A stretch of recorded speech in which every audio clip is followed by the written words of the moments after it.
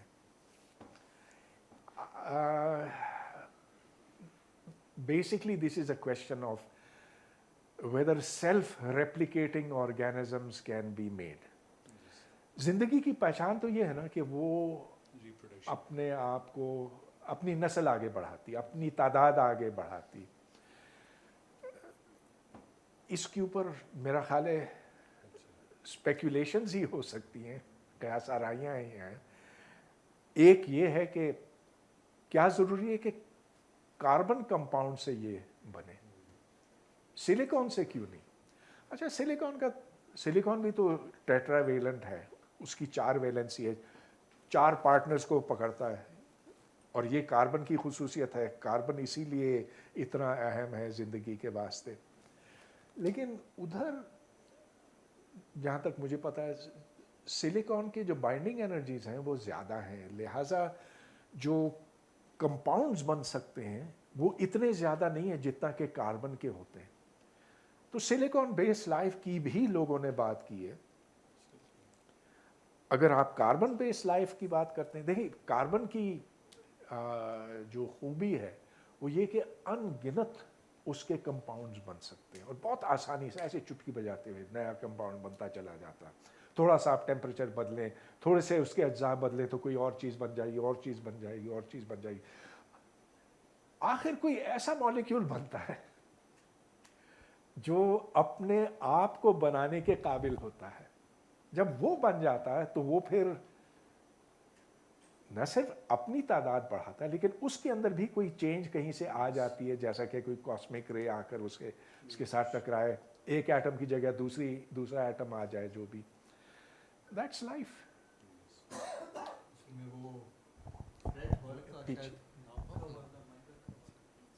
Mic is necessary.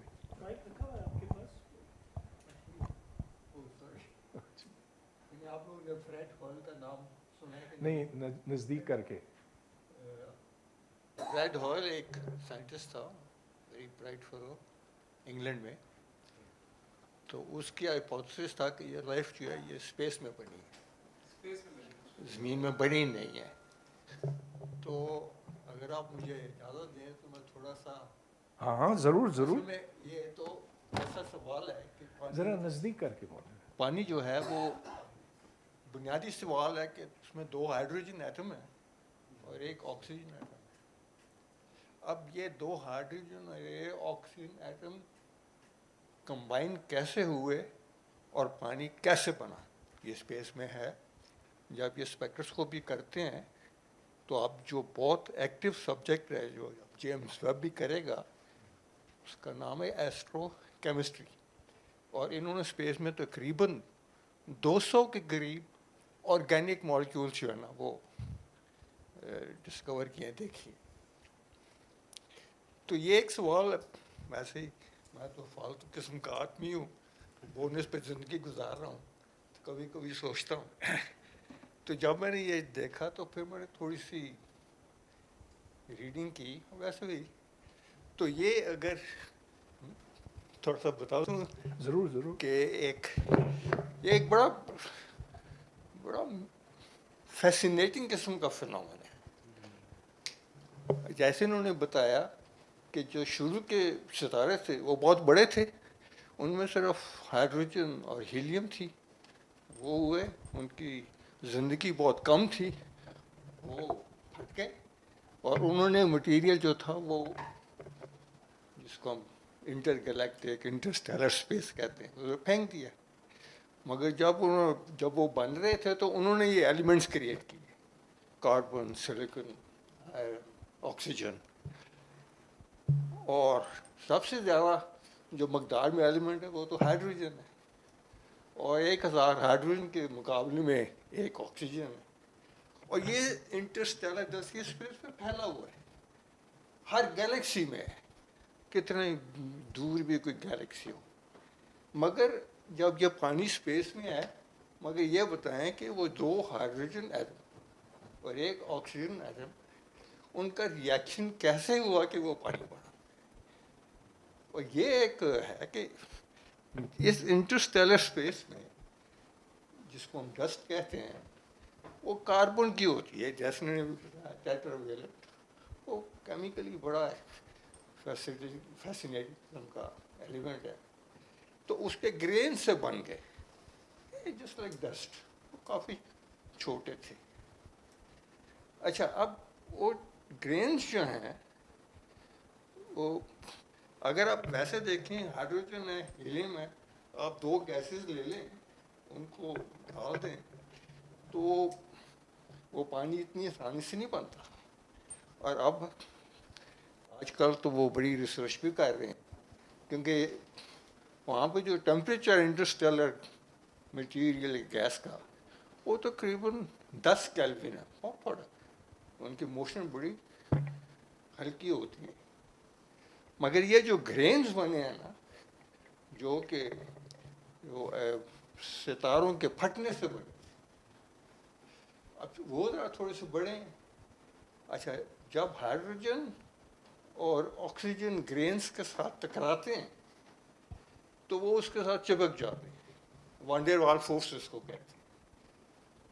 جب وہ چپک جاتے ہیں, بڑا کمپلیکیٹڈ فنومنا ہے, اس کو ابھی سمجھنے میں میرا حال ہے ریئیکشن ڈائنامکس کو چھوڑ دیں, وہ بہت تو کمپلیکیٹڈ وہ ہے. مگر یہ ہے کہ گرین کے اوپر یہ چپک جاتے ہیں اور اس کے اوپر یہ پھر چمک آنا شروع کرتے ہیں, اور یہ کیمسٹری جو 2 ہائیڈروجن آکسیجن ادھر کمبائن ہوتی ہے, اور وہاں پہ یہ واٹر مالیکیول جس کو کہتے ہیں وہ بنتا ہے.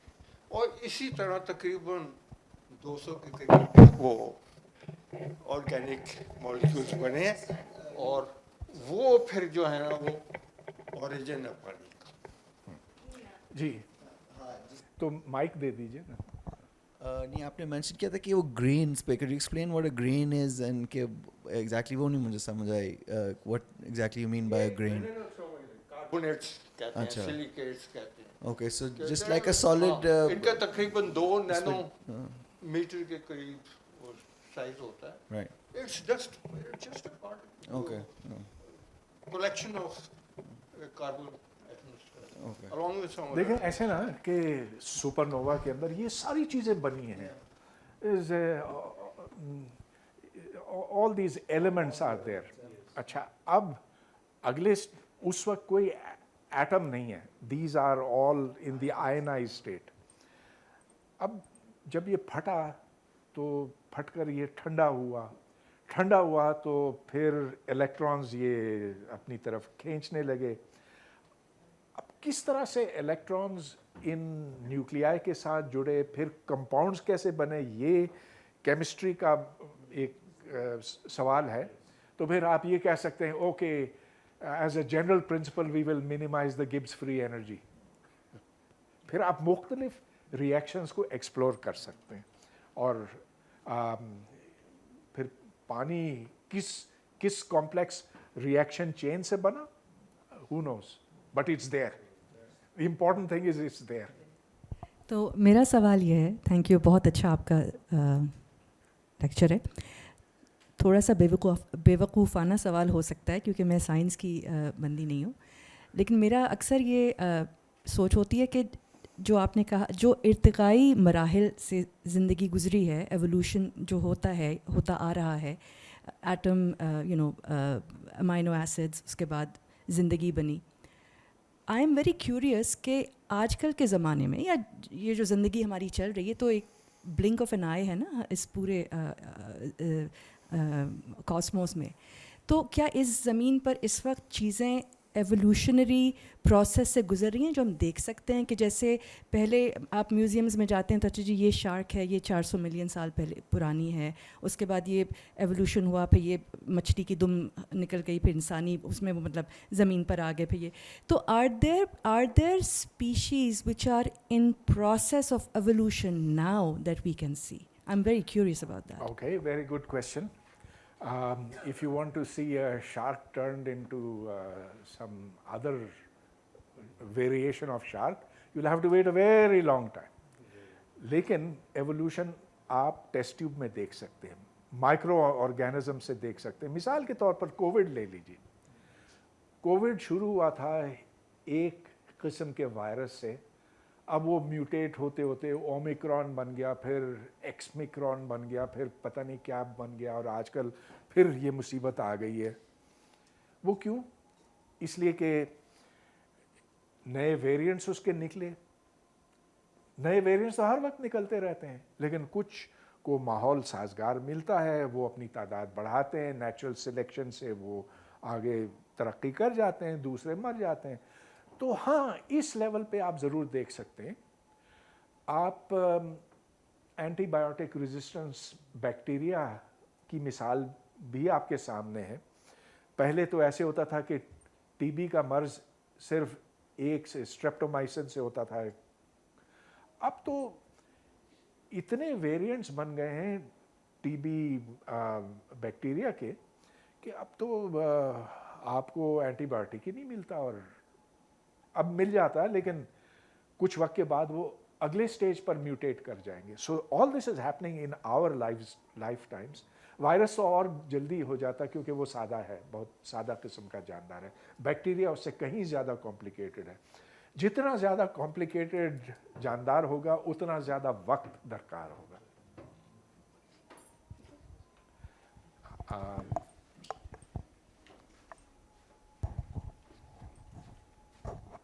سر ایسٹرونومی کے ساتھ ہمیشہ میری یہ فنڈامنٹل کنفیوژن رہی ہے کہ ایسٹرونومی کے زیادہ تر جو فنومینا ہوتے ہیں ان میں ایسا لگ رہا ہوتا ہے کہ انٹروپی ڈکریز ہو رہی ہے. پہلے شاید میں اپنا کوشچن صحیح سے بیان نہیں کر پایا. 3 ڈائمینشن میں وہ پھیلی ہوئی تھی گیسز، وہ ایسا معلوم ہو رہا تھا کہ اس وقت انٹروپی زیادہ ہے، جبکہ فلیٹ ہونے کے بعد انٹروپی کم لگ رہی تھی. لیکن سیکنڈ لا میں انٹروپی انکریز ہوتی ہے ہمیشہ. تو یہ کوشچن میں نے ڈاکٹر اصغر قادر سے بھی کیا تھا، اور ہی سیڈ کہ مجھے دیکھنا پڑے گا. I am not sure. بھائی دیکھیے، پہلے میں تھوڑا سا انٹروپی کے بارے میں آپ کو بتا دوں. انٹروپی از